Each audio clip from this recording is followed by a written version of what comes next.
Llegó la hora de conocer las informaciones más destacadas del continente americano. Acompáñennos a recorrer y analizar lo que nos une, nos preocupa y nos enorgullece como hispanoamericanos. Bienvenidos a Américas Noticias con Vladimir Kissinger. Muy buenos días, feliz tarde y mejor noche para todas aquellas personas que nos acompañan en una nueva oportunidad a través de Américas Noticia en nuestra emisión número 723, la cual les cuento estuvo a punto de no salir al aire. Tuvimos algunos problemas de conexión, especialmente para el Facebook Live. De pronto los equipos, entendiendo que estamos a punto de descansar este fin de semana, pues a veces también comienzan a dar algunos problemitas. Pero bueno, estamos muy contentos de estar con ustedes, acompañándoles en esta hora informativa. Hoy una hora dedicada a dos países en particular. Vamos a estar hablando de Colombia y también vamos a estar hablando de Argentina, porque si para algo ha servido este espacio durante todo este tiempo, casi 3 años, ha sido justamente para retratar, para desnudar la corrupción en América Latina, cómo ha ocurrido, cómo nuestros países han afrontado la corrupción, algunos de manera más asertiva que otros. Y bueno, pues le toca ahora a Argentina, y le toca ahora no es porque no hemos hablado de Argentina en términos de la corrupción, sí lo hemos hecho, pero el escándalo que ha explotado con el tema de los cuadernos de las coimas, les vamos a estar explicando en qué consiste esta trama de corrupción en Argentina, pues vale no solo para uno, sino para unas cuantas ediciones. Seguramente estaremos hablando muchísimo de Argentina durante todos estos días, mientras transcurran las investigaciones y hay detenidos, y concretamente hablar de cómo el círculo kirchnerista, ese círculo que nace con la presidencia de Néstor Kirchner y luego con Cristina Fernández de Kirchner, pues usaron su mandato 12 años en el poder, al menos 10 años de los 12 hay evidencia solo de una fuente, imagínense todo el resto, solo de una fuente que denota los cientos de millones de dólares, y no estoy exagerando, cientos de millones de dólares en términos de corrupción en Argentina. Entonces estaremos hablando de Colombia y Argentina en nuestra emisión número 723, a la cual particularmente les invito a compartir, y en segundo lugar, algo que apreciamos muchísimo, también a dejarnos saber, conocer su opinión en torno a la temática que estamos discutiendo o que vamos a discutir el día de hoy. Desde Alaska hasta la Patagonia, entérate de todo lo que pasa en nuestra América. Nos vamos en esta primera parte con Colombia. Ustedes lo conocen bien, todo lo que ha significado la indagatoria en contra del expresidente Uribe, también del representante Prada. Hemos estado analizando una trazabilidad que comenzó tan temprano como en el 2012 y no termina. Comenzó con una denuncia interpuesta por el senador Cepeda, luego en el 14 Uribe, de hecho, a ver cómo lo explico, hizo una contradenuncia, se encargó de decir que Cepeda había de alguna manera manipulado a los testigos para que hablaran en contra del expresidente Uribe. Esta investigación continuó su curso hasta el 16 de febrero de este año. Del 16 de febrero deciden archivar la denuncia de Cepeda, mejor dicho, en contra de Cepeda, es decir, la denuncia de Uribe en contra de Cepeda, y pues toma la decisión la Corte Suprema de Justicia colombiana de iniciar una investigación en secreto el 22 de febrero. ¿Y por qué digo en secreto en contra del expresidente Uribe? Porque en mayo, yo se los comenté en su oportunidad, si mal no recuerdo, el 8 de mayo de este año, hace apenas 2-3 meses, el expresidente Uribe solicitó ante la Corte Suprema de Justicia colombiana que se le informara cuáles eran los hechos o las causas por las cuales se estaba siendo investigado, si es que existía alguna. Pues el tribunal o la Corte Suprema de Justicia decidió ocultar esa información. Ya por ahí las cosas comienzan a caminar mal. Bueno, desde ese entonces hasta el día de hoy muchas cosas han pasado. Ustedes conocen, el presidente Uribe a través del Twitter, el expresidente, anunció que renunciaría al Senado para dedicarse a su defensa en esta indagatoria en su contra, una renuncia que emitió de manera formal al Senado la presidencia del Senado, pero que luego comenzó a recibir un aluvión de críticas, principalmente de opositores, entre ellos, por supuesto, a Gustavo Petro, que decía que de alguna manera procuraba renunciar para que este posible juicio pasara de la Corte Suprema de Justicia colombiana a la Fiscalía, algo que sería, y lo entrecomillo, más manejable para el expresidente.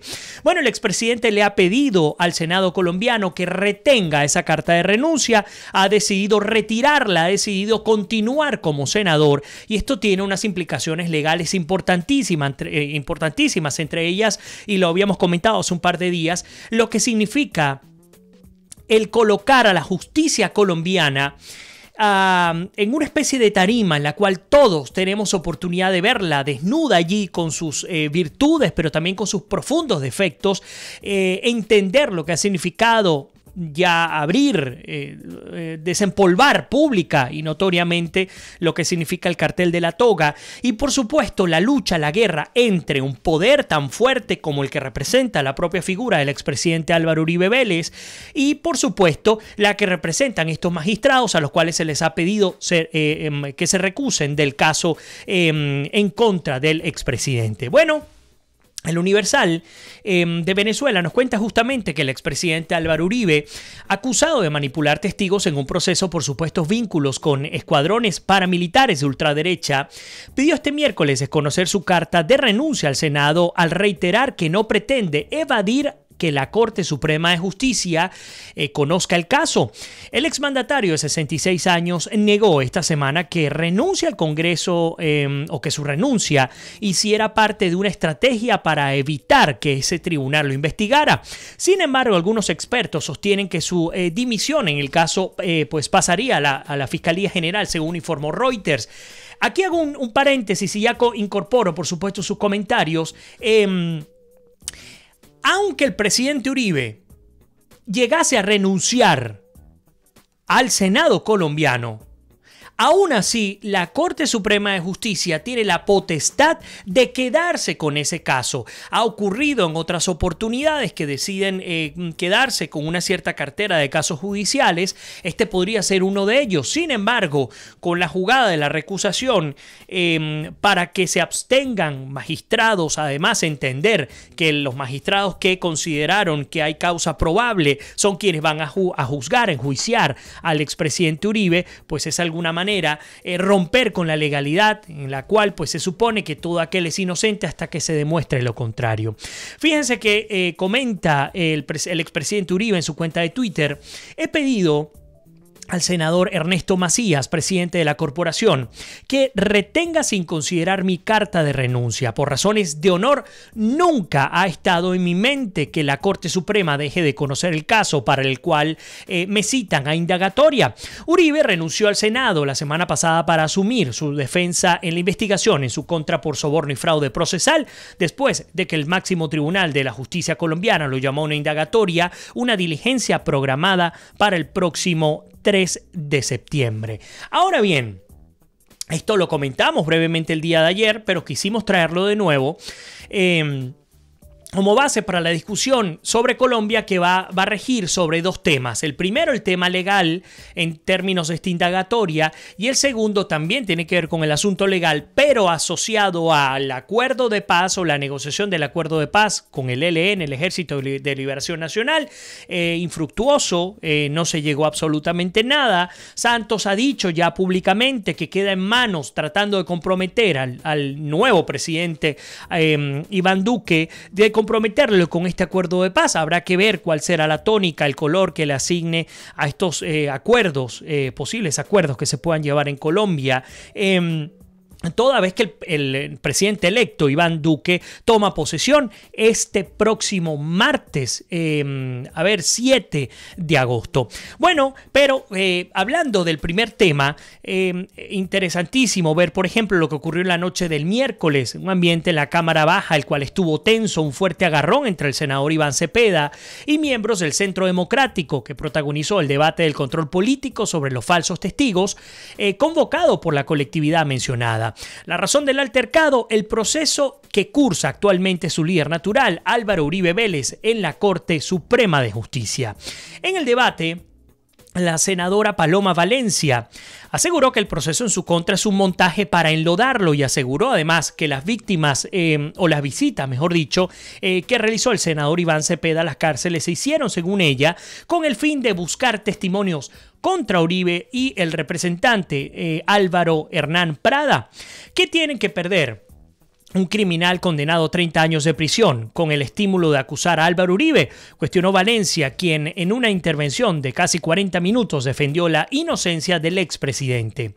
Bajo la misma línea, se pronunció el representante uribista Samuel Hoyos y dijo: el sistema penal acusatorio permitió que quienes colaboren con la justicia puedan acceder a beneficios, y si bien este mecanismo le permite al aparato judicial negociar en ocasiones, se ha convertido en un incentivo perverso para que falsos testigos lleguen a acusar a personas inocentes.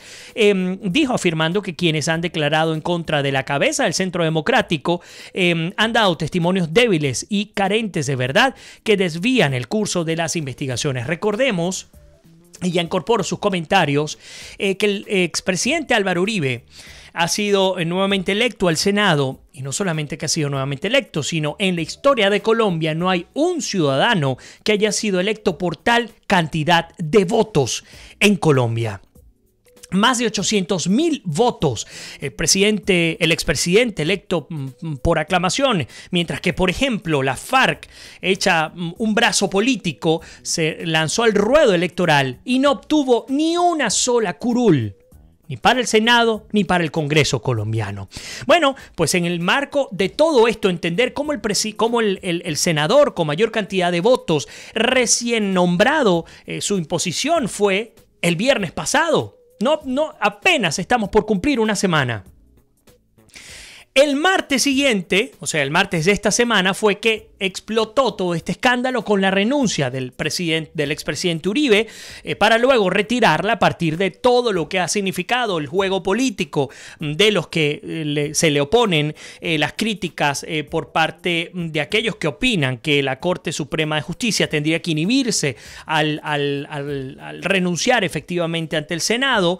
Bueno, el presidente ha dicho: hey, pues entonces no renuncio, vámonos de manera directa, eso sí, vamos a recusar a los magistrados. Bueno, voy a incorporar algunos comentarios y saludarles. Berta María Araujo con nosotros, Elda Consuelo Álvarez también, Ricarda Rodríguez, qué bueno que está conectada con nosotros de nuevo.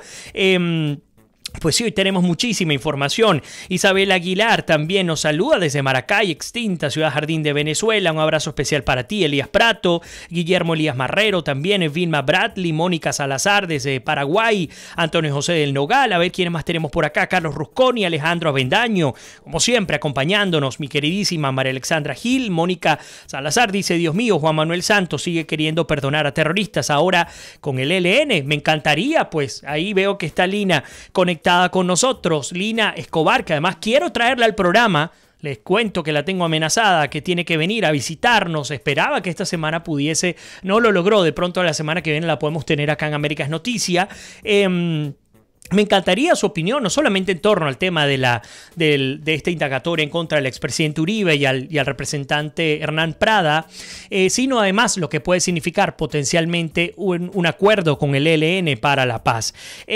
Por ahí dice Alejandro Avendaño: la Cristina debe estar presa, toda una delincuente. Bueno, era poco lo que se sabía hasta esta semana. El escándalo de corrupción en Argentina es tan dramático como que lo vamos a estar retratando seguramente ya en la segunda parte de programa. A ver, Danilo Dam, mi querido colega y amigo, está conectado con nosotros. Ricardo Rodríguez dice... diciendo, pues, como voy a parafrasear, Ricardo, sobre todo porque estamos al aire para nuestras emisoras, dice que no se explica cómo hay individuos que puedan llegar allí. Por ejemplo, Juan Manuel Santos, que es Nobel de la Paz.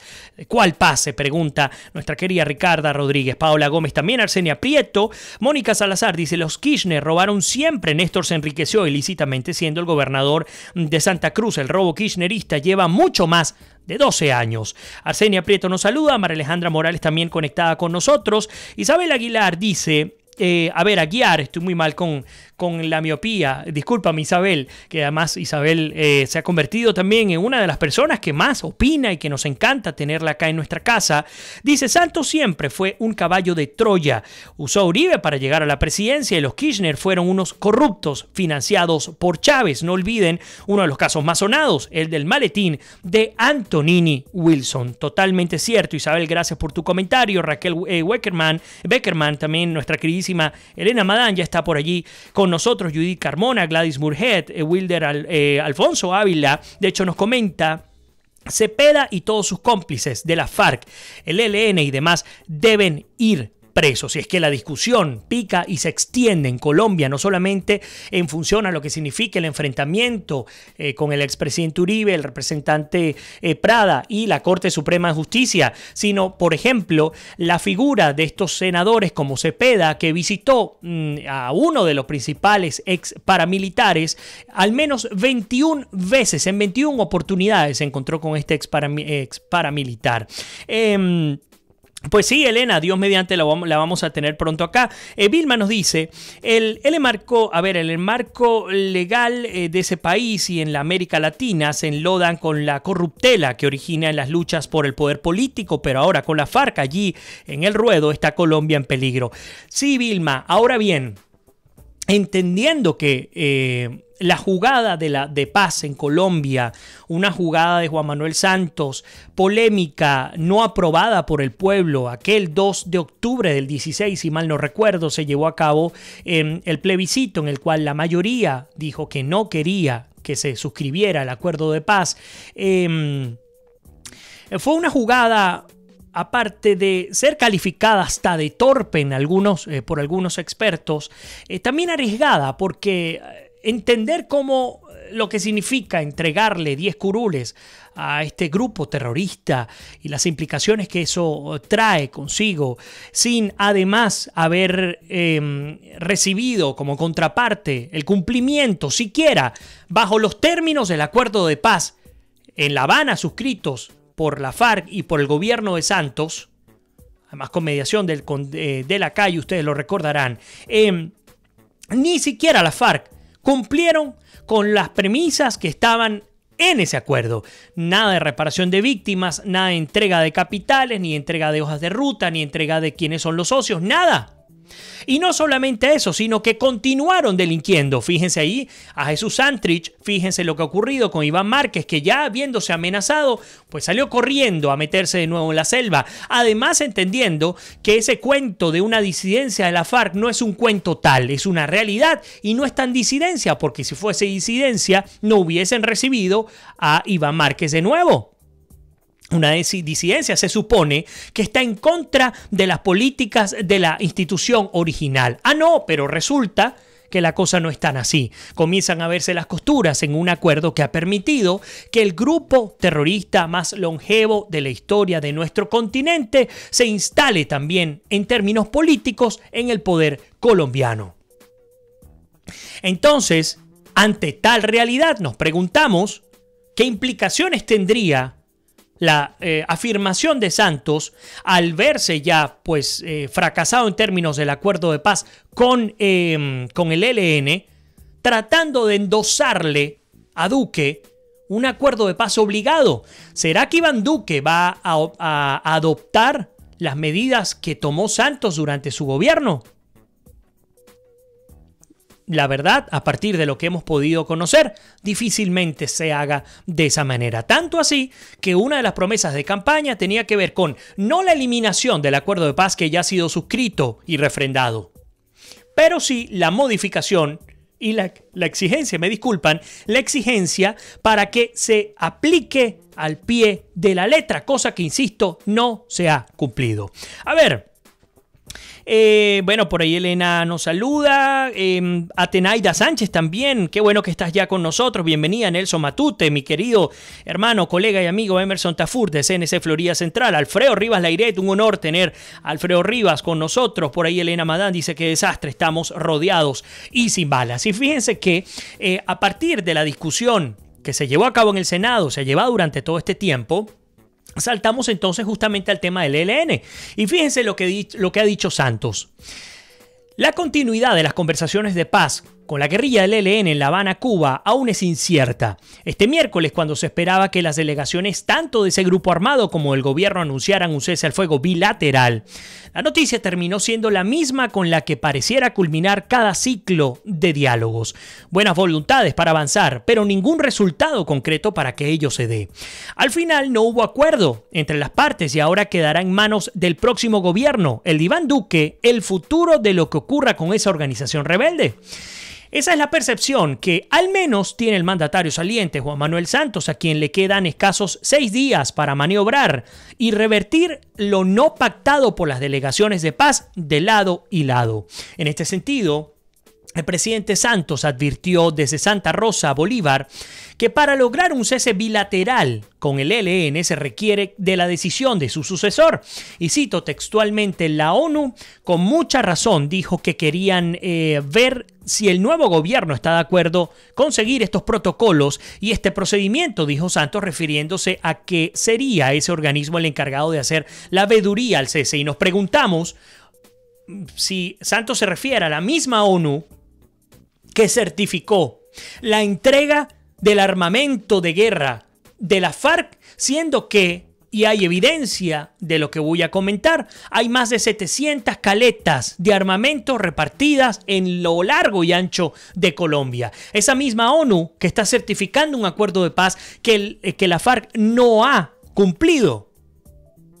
Son las preguntas que nos hacemos porque en efecto las organizaciones diplomáticas tienen una función determinada, pero muchas veces esa función, lamentándolo mucho, pues se desvirtúa, es lo que hay que decir en términos de la realidad. A ver, Elena nos comenta, cada vez que hablan del acuerdo de paz y mencionan a Cuba, me parece un chiste, estoy segura que eso fue un invento del Foro de Sao Paulo. José Luis con nosotros, Magdimar León Torrealba y Tony Acevedo también se incorporan a nuestra transmisión a través del Facebook Live. Bueno, continúo, por ejemplo, fíjense esto que ha señalado Santos, los protocolos nos exigen primordialmente los verificadores, y en ese caso las Naciones Unidas, que nos dijo que no podían volver a participar en un proceso de cese al fuego si no tenían muy claro su papel como verificadores.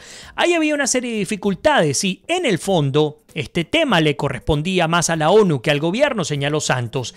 Insistió, no obstante, en que sería contraproducente pactar un cese al fuego sin contar con el aval del nuevo gobierno y sin conocer de fondo su intención de continuar dialogando con la guerrilla en Cuba. Wilder nos dice: los de la ONU no sirven para nada, son unos bicharracos izquierdosos que no han hecho nada por el mundo. Los países que administraron están sumidos en hambre, miseria, y ojalá salgan de Colombia esos vampiros, nos los comenta Wilder Ávila, como siempre, incorporado en nuestras discusiones. Bueno, el hecho es que, en efecto, el futuro del proceso de paz con el ELN queda en manos de Iván Duque. Tras el fin del sexto y último ciclo de conversaciones entre su delegación y la del ELN en La Habana, el presidente Juan Manuel Santos dijo que no se logró el esperado acuerdo sobre el cese al fuego bilateral porque no estaban dadas las condiciones para verificarlo, pero que espera que se avance la paz con esa guerrilla en el próximo gobierno. El último encuentro con el ELN también terminó sin acuerdo sobre la manera como participaría la sociedad en el proceso de paz y sin fecha sobre el eventual encuentro con el gobierno del presidente electo Iván Duque. Yo les puedo adelantar algo.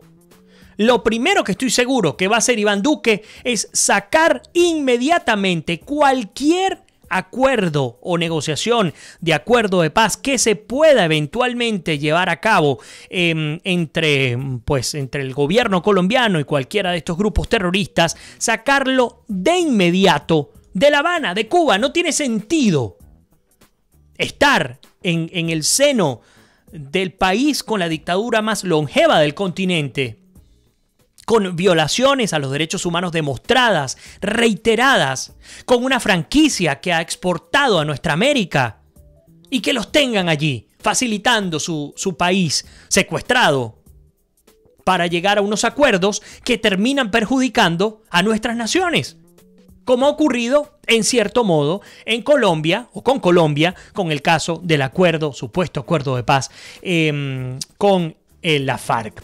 A ver, Ya nos toca ir a la primera pausa. Por ahí Francis Durán está con nosotros. Elena Madán dice, incorporo estos dos comentarios, nos vamos a la pausa y regresamos con Argentina. No se pueden perder la segunda parte porque lo que viene es duro. Hablando sobre los Kirchner y su trama de corrupción dantesca que ha sido descubierta, bueno, hasta lo más profundo. Elena Madán dice, yo lo único que sé... A ver, es que lo que le espera a Duque es mucho porque yo no dudo que todos estos grupos que andan sueltos por allí comiencen a hacerle la vida difícil al nuevo presidente con la anuencia de todos los narcotraficantes corruptos que ostentan el poder en el continente. Wilder Ávila dice, lo que le toca a Iván Duque es fortalecer las fuerzas militares y agarrar a plomo a todos estos grupos terroristas. Isabel Aguilar nos comenta, estos diálogos con la FARC, dice, con el diablo o la FARC, en su sede, pues el infierno en Cuba, haciendo esta metáfora, y ahora con el ELN sin sanción, es una aberración. Totalmente de acuerdo con Isabel y con nuestros queridos compañeros el día de hoy. Bueno, vamos a hacer una pequeña pausa, tomar algo de aire y luego retomamos con muchísima fuerza con nuestra segunda parte. Vamos a estar hablando de Argentina y esta mega causa por corrupción en obra pública. Vamos a estar hablando del escándalo de los cuadernos, así como lo escuchan, de los cuadernos de las coimas. Lo vamos a estar explicando al regreso de esta pausa. Así que no se vayan, que ya regresamos con muchísimo más de América es Noticia, nuestra emisión número 723.